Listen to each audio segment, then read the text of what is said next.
All right, let's dive right in. Today, we're tackling one of the most powerful stories ever told, the Book of Exodus. I mean, this is the foundational story of liberation, right? It's all about how a people go from being completely oppressed to becoming a nation. And really, the whole thing boils down to this one huge question. Think about it.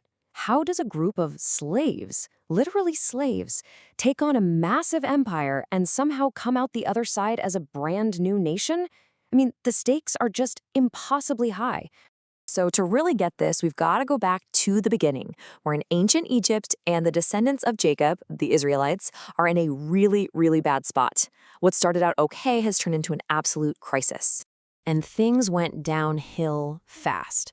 You see, the generation that knew Joseph, the one who basically saved Egypt, they're gone. And a new pharaoh comes along who doesn't know or care about that history. All he sees is this massive Israelite population, and he gets paranoid. He sees them as a threat. So just like that, he enslaves them, forcing them into brutal labor to build his cities. But forced labor isn't even enough for him. His fear spirals into this horrifying order for full-blown genocide. Can you imagine? It's a command designed to just wipe out their future. But it's right here, in this moment of total desperation, that a hero is about to emerge against all odds. And out of that terror, we get our hero, a Hebrew baby boy who miraculously survives. But this is not your typical superhero origin story. This is the story of Moses, a man who is absolutely defined by how much he doesn't want the job. His early life is just a bundle of contradictions. He's born a Hebrew slave, but he's raised as an Egyptian prince in Pharaoh's own palace. Then, when he finally tries to do something for his people, he kills an Egyptian, and suddenly he's a wanted man, a fugitive. So what does he do? He runs. He tries to just disappear into the desert and live a quiet life as a shepherd. And it's out there in the middle of nowhere, just doing his job, that Moses has this encounter that changes, well, everything. He sees a bush that's on fire, but isn't actually burning up. And a voice calls out from it, giving him this unbelievable mission. Go back. Go back to the place you fled from and free your people. And Moses' response here, it's just so human, so relatable. He doesn't go, all right, let's do this. Nope. He just lists off all his insecurities. Who am I? Why me? I'm not a good public speaker. I'm slow with my words. You can just feel how totally out of his depth he feels, which honestly is what makes him such a compelling hero, right? But God's answer isn't some big pep talk. It's not a list of all Moses's hidden skills. It's just this incredibly powerful statement. I am who I am. Basically, the message is, this isn't about you, Moses. It's about who's sending you.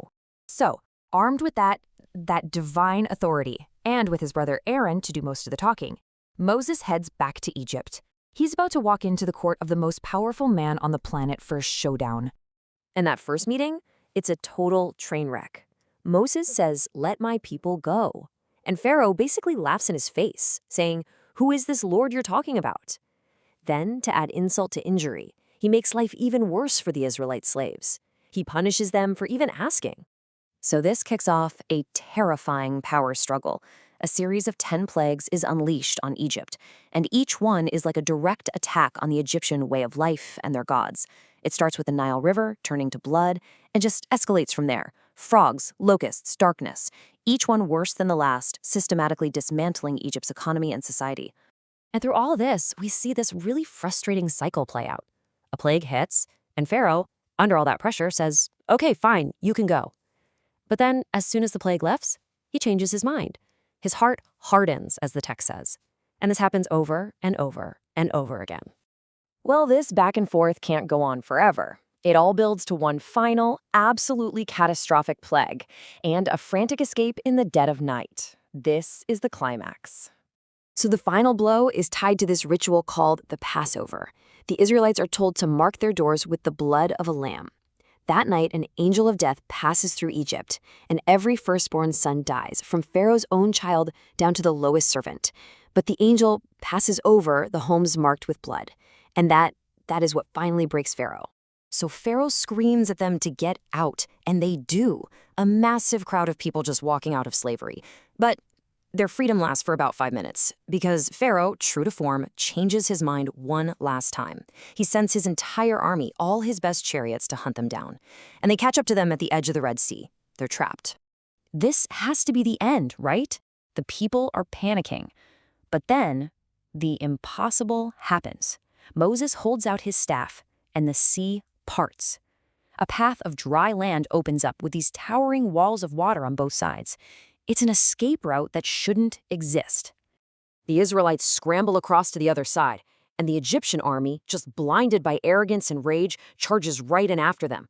They race into the path between the walls of water, thinking they have them cornered. But as soon as the last Israelite makes it to safety, Moses raises his hand again, and the walls of water just collapse. The entire Egyptian army is swallowed by the sea. Not a single soldier survives. From the other side, the Israelites can see the wreckage wash ashore. Their freedom is finally totally secure. Okay, so escaping Egypt was the hard part, right? Well, not exactly. Getting out was just step one. Now they're physically free, but they have a whole new mountain to climb: how to survive in the wilderness, and more importantly, how to become a nation. And the honeymoon phase of freedom wears off really quick. Out in the desert, they're hungry, they're thirsty, and they start complaining. They actually start saying they miss Egypt, because at least in Egypt they had food. It's this crucial point. They're free from Pharaoh, but they're not yet free from a slave's mindset.